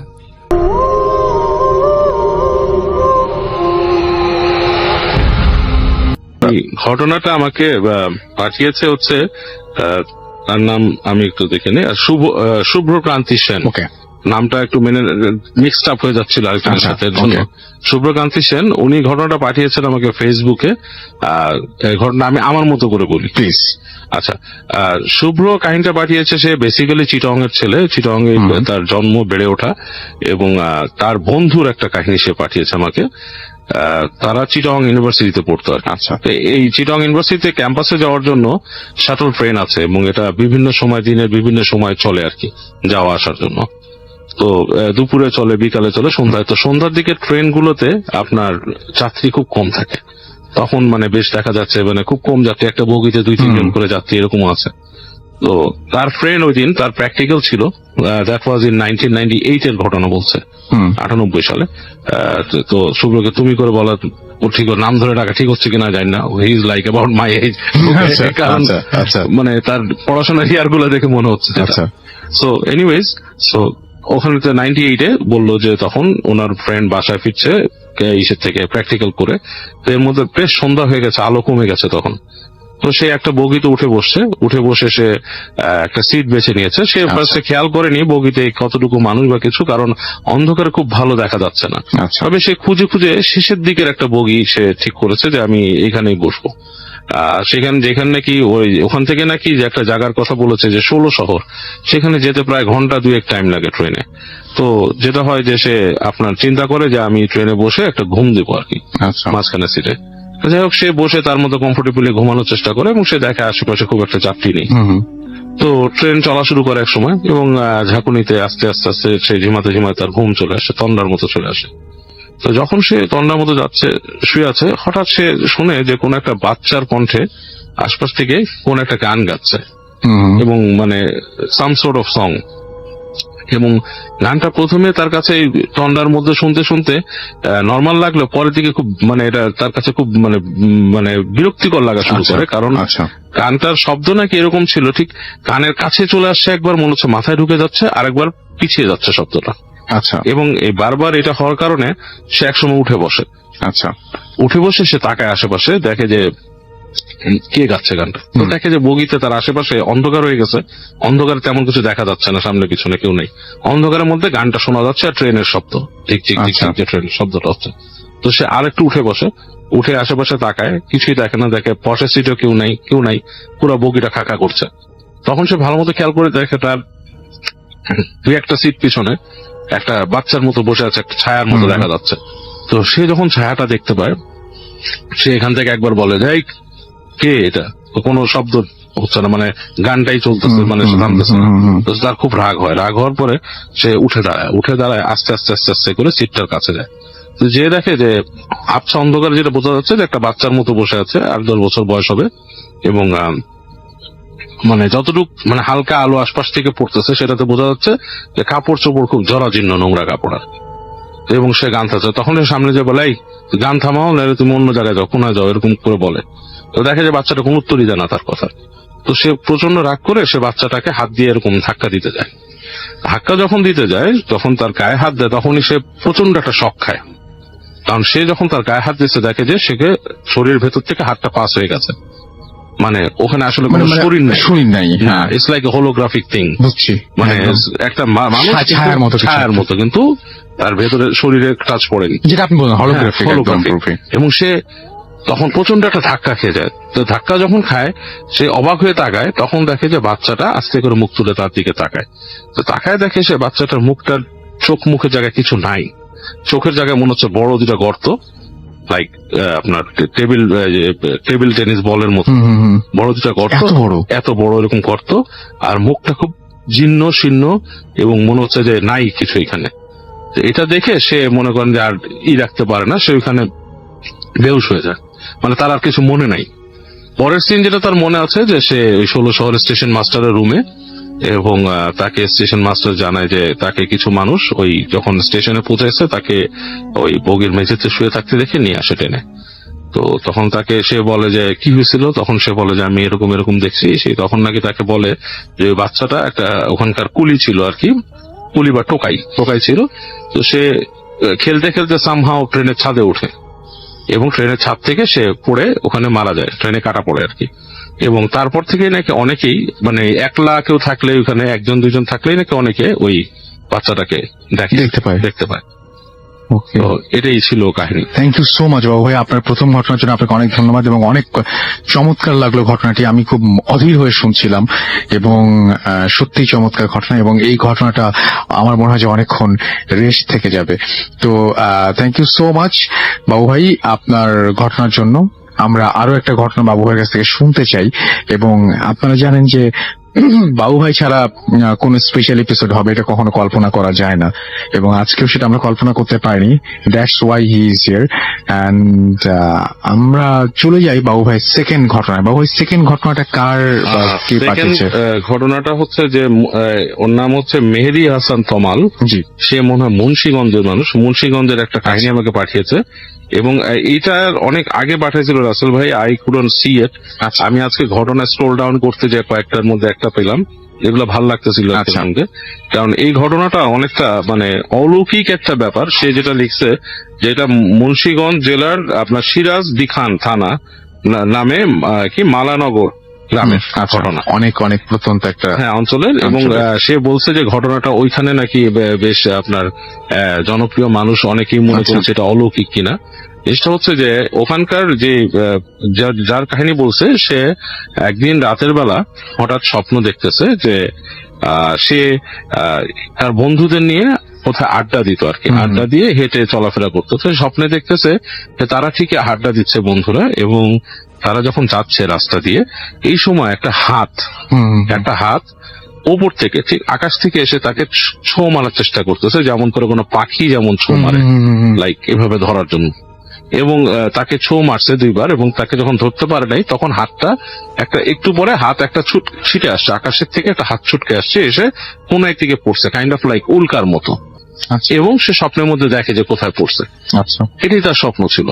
এবং তার কয়েকদিন পরে সেই লোকটা কি করছে, আপনার বন্ধুদের নিয়ে ঠিকই আড্ডা দিচ্ছিল, উঠে ডেকে হঠাৎ করে তাকে, এটা কিন্তু রাসেল ভাই ইংলিশে বলে ডেজাভু। অনেক কিছু কিন্তু আমরা মানে হঠাৎ করে আগে স্বপ্নে দেখি বা একটা আমাদের ভিশনে দেখি, পরে কিন্তু জিনিসটা আমরা হঠাৎ করে রিয়েলাইজ করি এই জিনিসটাই ঘটছে আমার সাথে। একদম।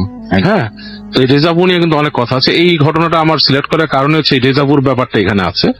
তো ছেলেটা যে আর কি আপনার মানে যেটা দেখেছিল, সে হঠাৎ করে সে দেখে যে মানে তার ডেজাভু হয় যে হঠাৎ করে তার সাথে মিলে যাচ্ছে আজকের ঘটনাটা। বিকালে স্বপ্নে যেরকম দেখেছিল সেভাবেই সেই কয় বন্ধুগুলোই আছে, এবং তারা উঠেছে এবং তারা মানে হেঁটে যাচ্ছে, সবকিছু একই রকম লাগছে স্বপ্নের মতো। এবং এই পর্যায়ে সে হঠাৎ করে তখন তার বন্ধুদেরকে বলে কি যে তোরা চলে যা, আমি একটু একটা কাজ আছে, আমি আলাদা যাব। আচ্ছা, এখন তার বন্ধুরা তখন চলে যায়, তাকে ছেড়ে কিভাবে তারা একটু অবাক হয়, চলে যায়। অ্যান্ড পরের দিন তার বন্ধুদের সাথে যখন তার দেখা হয়, তখন সে বন্ধুদেরকে একটা জিনিস দেখায়, সেটা হচ্ছে একটা সোনালী রঙের হাত, স্বর্ণের হাত। আচ্ছা, এবং যেটা হয়, ও ছেলেরা ছিল স্বর্ণ ব্যবসায়ী, তার ফ্যামিলি কিন্তু স্বর্ণ ব্যবসায়ী ছিল। তো সে একটা স্বর্ণের হাত দেখায়, মানুষের হাতের মধ্যে একটা স্বর্ণের হাত। তো এটা কি বন্ধুরা জিজ্ঞেস করে এটা কোত্থেকে পেলি? তো বলে, তখন সে ঘটনাটা বলে যে আমি স্বপ্নে দেখছিলাম এরকম, এবং আমি যেদিন তোদের সাথে হাঁটা দিলাম তখন আমি দেখতেছিলাম যে এরকম কিছু একটা মানে সেম জিনিস ঘটছে আমার সাথে। তখনই আমি জিনিসটা অ্যাওয়্যার হয়ে যাই এবং আমার কেন জানি মনের মধ্যে অন্যরকম একটা ফিল হয়, আমি তো ওদেরকে চলে যেতে বলি এবং এই জিনিসটা সেম জিনিসটা আমার সাথে রিপিটেড হয় এবং আমি স্বপ্নে যেখানে দেখছিলাম যে হাতটা পড়ছে আমি ঠিক সেখানে চলে যাই দেখি সেখানে একটা স্বর্ণের হাত আছে। আচ্ছা, সো সেটা পাই এবং তারা নাকি এটা পরীক্ষা করে পরে দেখে আসলে হাতটা স্বর্ণের তৈরি, আসলে হাতটা স্বর্ণের তৈরি, পুরোই স্বর্ণের। এবং এটার ব্যাখ্যা কি বাবা ভাই, কি হতে পারে এটা? এইটার ব্যাখ্যা রাসেল ভাই, আমি আগে যেটা শুনতাম অনেকে নাকি এরকম গ্রামে স্বর্ণের জিনিসপত্র পেত, স্বপ্নে দেখাতো মাটির তলে কোথায় মোহর আছে এই জিনিসগুলো জিনরা করে থাকে এবং কিছু জিন আছে যারা হচ্ছে আপনার keeper of this sort of things, like keeper of the world, keeper of the things, তাদের কাছে কিছু সম্পদ থাকে। এখন তারা অনেককে এগুলো দিতে চায় আর কি সামহাও, এবং তাদের সাথে অনেক কোন সোর্ট অফ লিঙ্ক হয়ে যায়, অনেক সময় দেখা যাচ্ছে ফ্যামিলি ইনহেরিটেড থেকেও থাকে, হ্যাঁ সেগুলা থেকে তারা কিন্তু অনেক সময় এই কাজটা করে।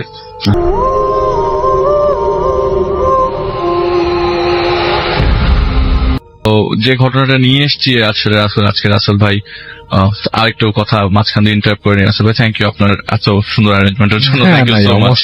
প্লিজ ভাই আপনারা সবাই আসেন এখানে, ঘটনা নিয়ে আসে, রাসেল ভাই আতিথেয়তা মিস করতে পারবেন না। তো ইনশাআল্লাহ রাসেল ভাই থ্যাংক ইউ সো মাচ। যে ঘটনাটা শেয়ার করবো সেটা 1988 সালের বন্যার ঘটনা। আমরা জানি 1988 সালের বন্যাটা আসলে সেপ্টেম্বর এবং অগাস্ট ধরেই হয়েছিল। প্রায় 20-25 দিন বাংলাদেশে প্রচন্ড বৃষ্টির কারণে প্রায় 79,000 বর্গ কিলোমিটার বন্যায় ভেসে যায়, মানে পানির নিচে থাকে মানুষ। তো ঢাকাতেও পানি ছিল, আমার শোনা মতে আর কি ঢাকাতেও পানি ছিল। তো যে ঘটনাটি বলেছেন আমাকে, তার নাম সাইদুর রহমান। 1988 সালে তার বয়স ছিল 29 বছর এবং একান্নবর্তী পরিবারের সবচেয়ে কনিষ্ঠ উনি ছিলেন। তো তখন তার বিয়ে মাত্র হয়েছে এবং বউ নিয়ে এসছে মাত্র বাসায়। তো সেই পরিবারে রাসেল ভাই, ওনার বাবা মা ছিলেন, ওনার চাচা চাচি ছিলেন, ওনার 3 ভাই ছিলেন, 3 ভাই, ওরা বড় ভাই ছিল, বোনরা শ্বশুর বাড়িতে ছিল। তো ওই বাসাটা আপনার মিরপুরে আর কি। আচ্ছা, এটা হচ্ছে বলে পূর্ব শেওড়াপাড়া। তো বাসাটা একতলা, ওখানে তখন সব বাসায় ম্যাক্সিমাম একতলা ছিল, এখন তো অনেক বড় বড় দালান কোঠা হয়ে গেছে। তো তখন আপনার এই বন্যার সময় প্রায় টানা বৃষ্টির কারণে ওই মুহূর্তে যখন আমি ঘটনাটি যাচ্ছি সেই মুহূর্তগুলো বলছি, তখন তাদের বাসাতে প্রায় ঘরের ভেতরেই আপনার হাঁটু থেকে একটু নিচে পানি। তো ঘরের প্রতিটা মুভমেন্টের জন্য তাদের একটু উঁচু করে রাখা হয় যাতে তারা এক রুম থেকে আরেক রুম যেতে পারে। তো পানি তখন বাড়া মাত্র শুরু করেছে, তখন তারা প্ল্যানিং করছিল তারা ছাদের উপর থাকবে। তো তাদের বাসার ছাদের মধ্যেও একটা ব্যবস্থা ছিল, ওয়াশরুমের ব্যবস্থা ছিল, প্লাস থাকার ব্যবস্থা তারা করে নিয়েছিল, প্ল্যান করছে তারা উপরে যাবে। আচ্ছা, তখনকার ঘটনা বলছি। আচ্ছা, তো তিনি যে রুমে থাকতেন সেটি সবচেয়ে কর্নার রুম ছিল, তার ওয়াইফকে নিয়ে এসে থাকতেন আর কি। তার বড় ভাই, 2 বড় ভাই আলাদা রুমে থাকতো। তো পুরো বাসাটা একটু বড় বাসা এবং প্রতিটা রুমে রুমে মনে করেন আত্মীয় স্বজন বলতে গেলে চাচা আছে, বাবার ভাই 2, মানে তার বাবা মা ছিল হচ্ছে রান্নাঘরের পাশে রুমে। আচ্ছা, তো তার রুম থেকে সেই ঘরে যেতে মিনিমাম ওই বন্যার অবস্থায় পানি পাড়িয়ে গেলে তো রাসেল ভাই অবস্থা খারাপ, তো তাদের একটা ব্যবস্থা করা ছিল এক রুম থেকে আরেক রুমে যাওয়ার জন্য। তো তখন রাসেল ভাই প্রচন্ড বৃষ্টি পড়ছে, সেদিন রাতের বেলা আসলে সারা রাত বৃষ্টি হওয়ার কারণে পানি আরো বেড়ে যায়। আচ্ছা, তো তাকে যখন ঘুম ভাঙে তিনি দেখেন যে তার খাটের পাশে পানি চলে এসছে, প্রায় খাট ছুঁই। তো খাটটি উঁচু করা ছিল, তারপরও পানি বেড়ে গেছে। তো তার ঘুম ভাঙে প্রচন্ড জোরে বজ্রপাতের কারণে। কিন্তু ঘুম ভাঙার পরে তিনি এই যে রাস্তাটা তিনি করেছিলেন সেটিও পানি নিচে চলে যায়। তো পানি পাড়িয়ে তিনি ওয়াশরুমের দিকে যাচ্ছিলেন। তো হারিকেন, ইলেকট্রিসিটি ছিল রাসেল ভাই ওই মুহূর্তে। তো হারিকেনের টিম আলোটা একটু বাড়িয়ে নেন তিনি। আচ্ছা, তো হাতে ধরে তাদের বাথরুমটা ছিল উপরে, ওই নিচে আর কোনো বাথরুম তারা ইউজ করতেন না, তার উপর উপরের বাথরুমটা, যে বাথরুমটা সিঁড়ি পাশ দিয়ে ছিল। তো বাইরে দিয়ে সিঁড়ি থাকার কারণে তিনি সিঁড়ির দিকে যাচ্ছিলেন। এমন সময় দেখলেন রাত তখন 3:40 বাজে, তিনি দেখেন তার হাতের মধ্যে সবসময় একটা কেসিও ঘড়ি লাগানো থাকতো, অলওয়েজ সে পরে থাকতো, ঘড়ি খুলতো না, বলতে গেলে গোসল টোসল সবই কেসিও ঘড়ি পরে থাকতো। তবে যে ঘড়িতে আমি দেখি রাত 3:40 বাজে, এমন সময় আমি বের হয়ে দেখি আব্বা বাইরে দাঁড়িয়ে আছে। আচ্ছা, হারিকেনের আলোতে আব্বাকে আমি স্পষ্ট দেখতে পেলাম। আব্বা বললাম, আব্বা আপনি এখানে কি করেন? আপনি ভেতরে যান, এত 3:40 বাজে। তা আমি মনে করি আব্বা মনে হয় ওয়াশরুমের জন্যই আসছে। তা আমি ছাদে উঠে যাই, ছাদে উঠে ওয়াশরুম করে যখন বাইর হয়ে দেখি যে আব্বা আস্তে আস্তে পানি পাড়িয়ে রাস্তার দিকে চলে যাচ্ছে। আমি বললাম, আয় আব্বা আপনি কোথায় যাচ্ছেন? সে বলছে যে আমি আব্বাকে বারবার আটকে রাখার চেষ্টা করছি, ডাকছি, কিন্তু সে আমার কথা কিছুতেই শুনছে না। আমি তার সাথে পিছনে দৌড়ে যাই। সে দৌড়ে অনেক দূর পর্যন্ত তার আব্বার পেছনে, সে যতই কাছে যাওয়ার চেষ্টা করে তার আব্বা ততই ফাস্ট তার থেকে অনেক দূরে চলে যাচ্ছে, অনেক দূরে চলে যাচ্ছে। তো রাসেল ভাই আমি আপনাকে বলে রাখি, ঠিক আগের দিন রাতে সে একটি স্বপ্ন দেখে। স্বপ্নটা এরকম ছিল যে সে ঘুমিয়ে আছে, তার ঘুম ভাঙে একটি ভেলার মধ্যে, সে ভেসে যাচ্ছে তীরে, মানে শহরের মধ্যেই তীরে কাছে তার ভেলাটি ভেসে, এবং একটা সাদা পাগড়িওয়ালা একজন লোক তাকে বলে যে তুমি তো মারা গেছো, তুমি ভেসে যেতে থাকো। তার স্বপ্নটা ছিল এরকম। তো বলে যে আসলে আমি কি দেখলাম, তো পরের দিন বাবাকে এরকম মানে ধরতে যেয়ে সে পড়ে যায় ম্যানহোলের ভেতরে। তো ম্যানহোলে পড়ে যাওয়ার পরে সে প্রচন্ড ব্যথা পায়, আর সে তার বাবা আব্বার কাছে পর্যন্ত যেতে পারে না, বাবার কাছে পর্যন্ত যেতে পারে না। সেই যে অবয়বটি দেখছিল, তার বাবাকে দেখছিল, সেটি চলে যায় অনেক দূরে। আচ্ছা। তো পাশে সম্ভবত একজন লোক, আল্লাহর কৃপা যে সম্ভবত একজন লোক তাকে দেখে ফেলে ম্যানহোলে পড়ে যাওয়ার কারণে। সে কোনো মতে ধরে আটকে ছিল, তাকে হেল্প করে তাকে বাসায় নিয়ে আসে। বাসায় দরজার গেট দিয়ে ঢুকতেই প্রচন্ড কান্নার সাউন্ড পেতে থাকে সব নিয়ে। তো বলে কি বিপদ হলো কিনা, কারণ রাসেল ভাই তখন তো মনে করেন অবস্থা খুবই খারাপ ঢাকা শহরের, অনেক এলাকা নিচু এলাকা পানিতে ছিল। তো কোনো কিছু চিন্তা করবার আগেই তিনি ঘরের ভেতরে ঢোকেন। তো তার হাঁটুটা ছিলে যায়, কিন্তু এই ছেলা হাঁটু নিয়ে কষ্ট করে ঘরের ভেতরে যেয়ে দেখি তাকে দৌড়ে এসে ঝাপটে ধরে তার ওয়াইফ, বলে যে আব্বা তো আর নাই। বলে কি, মানে তার খুব অবাক লাগে, আব্বা তো আর নাই মানে। কিন্তু সেই কথাটার বলার ভাষা হারিয়ে তাকে তার ওয়াইফ হাত ধরে টান দিয়ে তার বাবার রুমে নিয়ে যায়। দেখে যে তার বাবা বেডে শুয়ে আছে এবং ডাক্তার এসে বলছে যে উনি মারা গেছেন। আমার কাছে খুব অবাক লাগতে থাকে যে আসলে আমার বাবা কি হলো। আমি যে মাথার মধ্যে চিন্তা করার, সে যে সে যে আসলে এটা জল্পনা কল্পনা করবে, আমি তাহলে কার পেছনে এতক্ষণ দৌড়ালাম? আব্বাকেই তো দেখলাম, আব্বাই তো আমাকে এত দূরে নিয়ে গেল, আর এসে দেখি আব্বা নাই। আব্বা খুবই অদ্ভুত ঘটনা কিন্তু, মানে রাসেল ভাই আমি আসলে উনি খুব খুব আবেগপ্লুত হয়ে যায়। কেন আবেগপ্লুত হয় সেটাও আমি বলবো, সেটা সবার লাস্টে বলবো। তো তার আব্বাকে সে কান্নাকাটি করতে থাকে, খুব কান্নাকাটি করতে থাকে যে আগের দিন রাত্রেবেলা স্বপ্ন দেখলাম নিজে মরে গেছি। অনেকে বলে না, নিজে মারা গেলে পরের দিন নিজের কেউ, মানে নিজে মরে না, অন্য কেউ মারা যায়। তো নিজের বাবা যে চলে যাবে তার পাশ থেকে ভাবে, এটাও সে কখনো কল্পনা করতে পারে নাই। তো আসলে বন্যার সময় সবাই আসতে পারে নাই, আত্মীয় স্বজন সবাই আসতে পারে নাই, বিভিন্ন জায়গায় পানি দিয়ে আটকানো, সবাই আসতে পারে নাই। তো এলাকার কিছু মানুষজন নিয়ে হেল্প নিয়ে তখন একমাত্র কবরস্থান মোহাম্মদপুর কবরস্থানটা একটু উঁচু ছিল, ওই জায়গায় তেমন পানি ছিল না। তো তারা মোহাম্মদপুর কবরস্থান, এবং তাদের আদি নিবাস মোহাম্মদপুরেও ছিল। আচ্ছা আচ্ছা আচ্ছা আচ্ছা। তাদের কিছু আত্মীয় স্বজন মোহাম্মদপুরেও আছে। তো সবার সাজেশন নেওয়ার পরে মোহাম্মদপুরে লাশ দাফনের জন্য ব্যবস্থা করা হয়। কিন্তু আশেপাশের মসজিদগুলো পানি নিচে থাকবার কারণে জানাজা প্রপারলি হয়নি ওই এলাকাতে। তো আজ মোহাম্মদপুরে নিয়ে আসার পরে তাজমহল রোড একটি মসজিদ আছে, আমরা সবাই জানি, বড় একটি মসজিদ, সেখানে জানাজা হয়। জানাজার সময় যখন এলাকার লোকজনদের কাছে ওই মাইক দিয়ে যখন বলতে দেওয়া হয় যে তুমি তোমার সবার উদ্দেশ্যে কিছু একটা বলো, তোমার আব্বা মারা গেছে, কোনো দাবি দেওয়া যাতে না রাখে। সাথে তো জানাজা পড়তে অনেক মানুষ এসছে। ওই মুহূর্তে মুসল্লিরা কিছু ছিল, বাদ আসর সেই নামাজের জানাজার পরে সে যখন মাইক নিয়ে সবার উদ্দেশ্যে বলতে যায় যে আমার বাবা মারা গেছেন, আপনার কোনো দাবি দেওয়া থাকলে আমার কাছে এসে বলবেন। এই বলবেন বলতে গিয়ে লাস্ট কাতারে সে একজন লোক দেখতে পায়, তার আব্বাকে। হুবহু কি ব্যাপার, আমি সে আর সব কথাবার্তা, সে বাকরুদ্ধ হয়ে পড়ে। আমি কি দেখছি, তার দুই ভাই, তার চাচারা, তার আত্মীয় স্বজনরা আছে, তাহলে আব্বাকে সবার লাস্টে আমি দেখছি কেন? তার আব্বা ঠিক, আমরা অনেকে একটু দুই হাত এভাবে, আমি আসলে এখানে দেখাতে পারছি কিন্তু উপরে রেখে ঠিকভাবে দাঁড়িয়ে আছে সে গেটের পাশে এবং হাসি দিয়ে দাঁড়িয়ে আছে। তো তার মাথার মধ্যে আসতে থাকে মসজিদের মধ্যে যে আসলে আমি আব্বাকে দেখছি, আব্বা তো আমার সামনে লাশে পড়ে আছে, হয়তো আব্বা ভালো আছে, আব্বা তো হাসছে, মনে হয় আব্বা অনেক সুখে আছে। তার এইটা ধারণা হতে থাকে।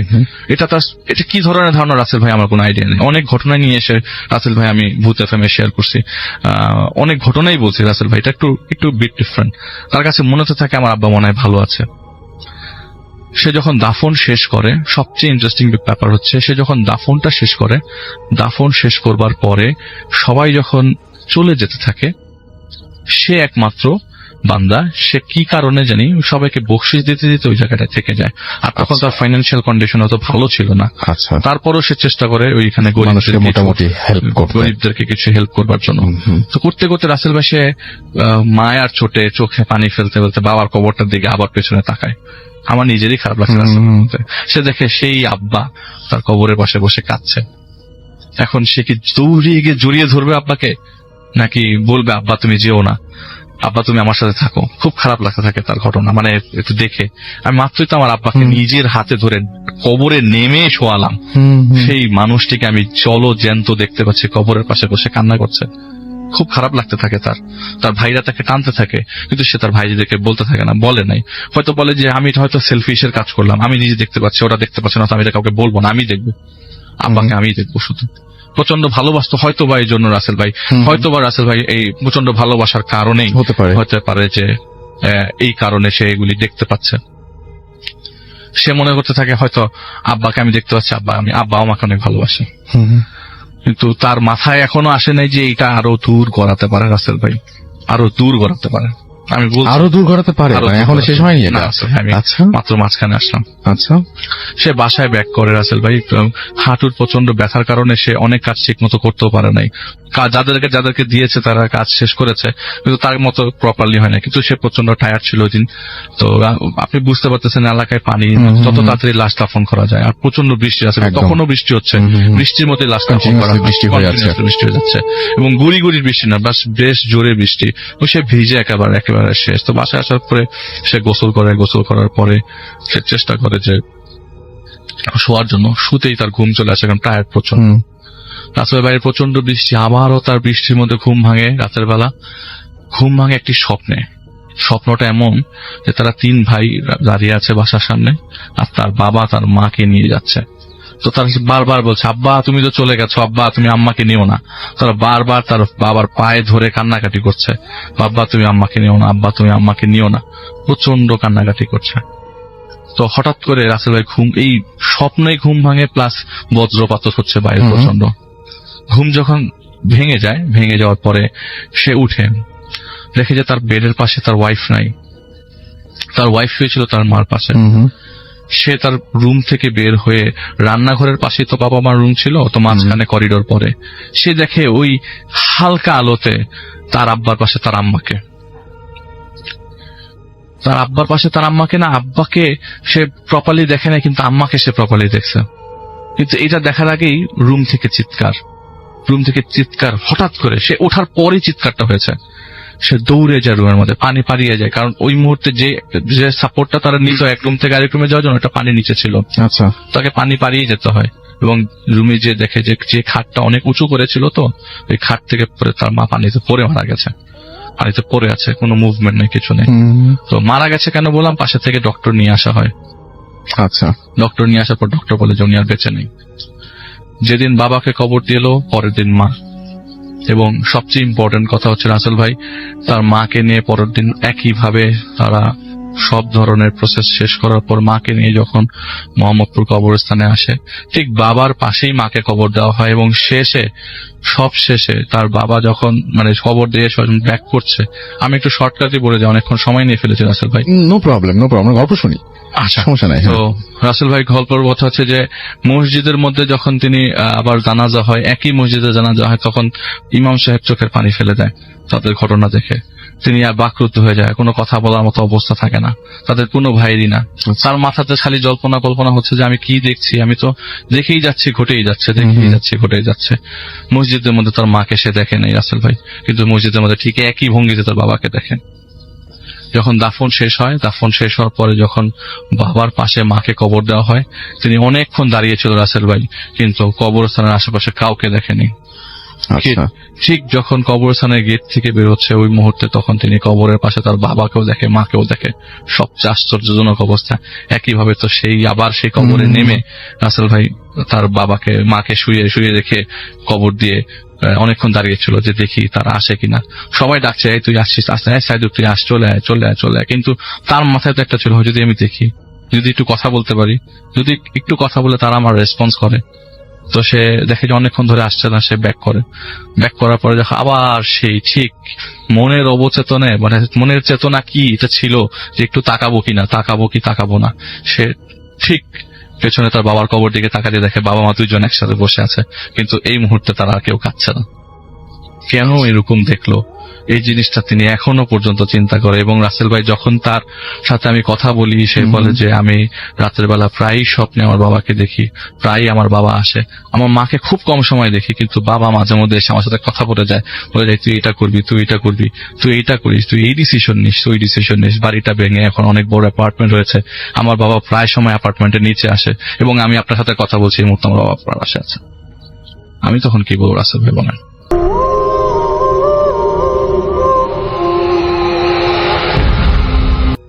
আসসালামু আলাইকুম নাসিল ভাই, ধন্যবাদ আমাকে ভয়েস মেইলে সুযোগ করে দেওয়ার জন্য। আজকে আমি যে ঘটনাটা শেয়ার করবো রাসেল ভাই, এই ঘটনাটা আসলে রিসেন্টলি একটি ঘটে যাওয়া ঘটনা। এখানে একজন পাম্পে আসলে তেল নিতে গিয়ে তার সঙ্গে এই ঘটে যাওয়া ঘটনাটাই আমার কাছে শেয়ার করছেন। তো আমি এইটা রাসেল ভাই আজকে শেয়ার করার চেষ্টা করতেছি।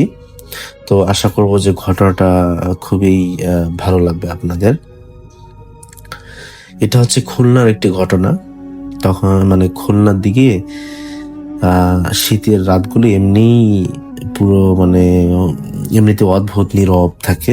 বিশেষ করে গভীর রাত 2টার পর রাস্তায় কোনো গাড়ি চলে না বললেই চলে। সেই সময় শুরু হয়েছিল ভয়ঙ্কর এক ঘটনা, যা আজও স্থানীয় ড্রাইভারদের মধ্যে আতঙ্ক ছড়িয়ে দেয়।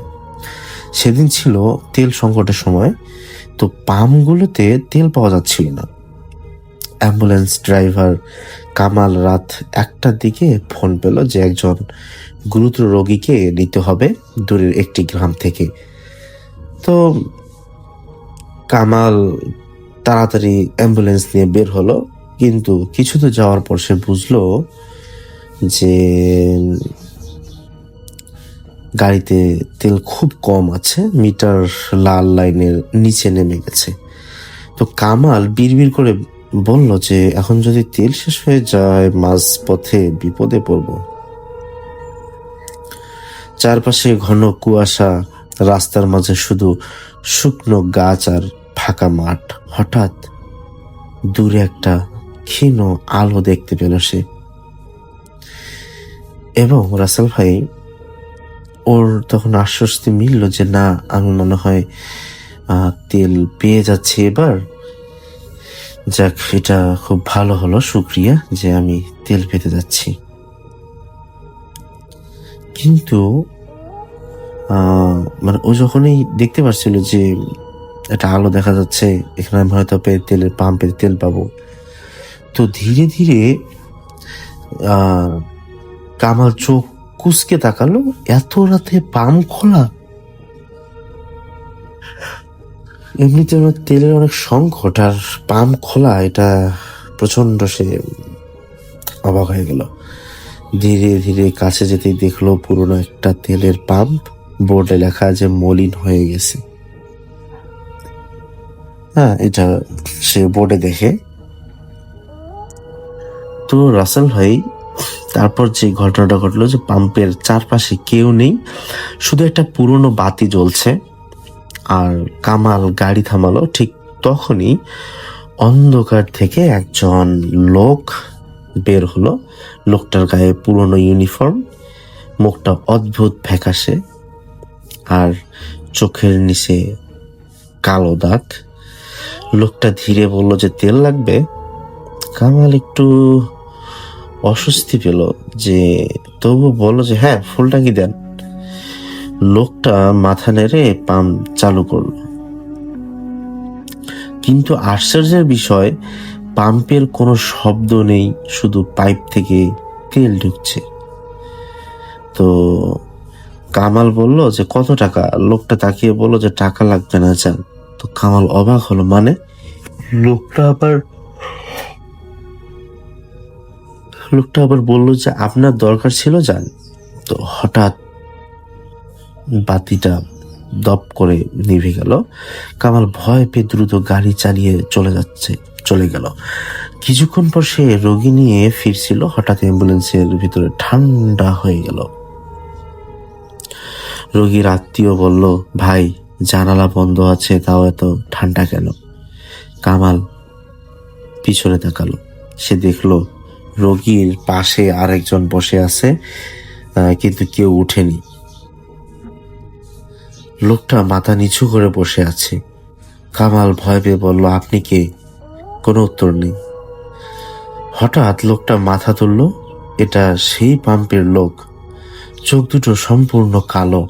হঠাৎ সে ফিসফিস করে বলল, আমার তেল শেষ, আমার তেল শেষ। তারপর অ্যাম্বুলেন্সের মিটার হঠাৎ ফুল থেকে আবার শূন্যে নেমে গেল। গাড়ি বন্ধ হয়ে গেল। চারপাশে ঘন অন্ধকার। হঠাৎ বাইরে থেকে অনেকগুলো মানুষের কান্নার শব্দ। কামাল কাছের বাইরে তাকালো। রাস্তার পাশে দাঁড়িয়ে আছে 5-6 জন। তাদের শরীর রক্তাক্ত। তারা একসাথে বলল, এই পাম্পে আমরা শেষ হয়েছিলাম। হঠাৎ অ্যাম্বুলেন্সের দরজা নিজে নিজে খুলে গেল। ভেতরে বরফের মতো ঠান্ডা বাতাস ঢুকলো। হঠাৎ পিছনে তাকিয়ে কামাল দেখলো রোগী নেই, তার জায়গায় শুয়ে আছে কঙ্কাল। কামাল চিৎকার করে দরজা খুলে দৌড় দিল। দৌড়াতে দৌড়াতে সে পিছনে তাকালো, দেখলো পুরো অ্যাম্বুলেন্স অন্ধকারে ধীরে ধীরে মিলিয়ে যাচ্ছে। পরদিন সকালে স্থানীয় লোকজন রাস্তার পাশে অজ্ঞান অবস্থায় কামালকে পায়। কামাল জ্ঞান ফিরে শুধু বলছিল, ভূতের পাম্প, তেল নিও না। পরে জানা যায় 10 বছর আগে ওই জায়গায় একটা তেলের পাম্প ছিল। এক রাতে বিস্ফোরণে 6 জন মারা যায়। তারপর থেকে মাঝরাতে ওই পাম্প দেখা যায়। যারা তেল নেয় তারা আর আগের মতো থাকে না। আজও ড্রাইভাররা বলে, রাতে যদি ফাঁকা রাস্তায় হঠাৎ তেলের পাম্প দেখো, থামবে না, কারণ সেই তেল কখনো শেষ হয় না, কিন্তু যার গাড়িতে যায় তার জীবন ধীরে ধীরে শেষ হয়ে যায়। রাসেল ভাই, এটাই ছিল আমার ঘটনা।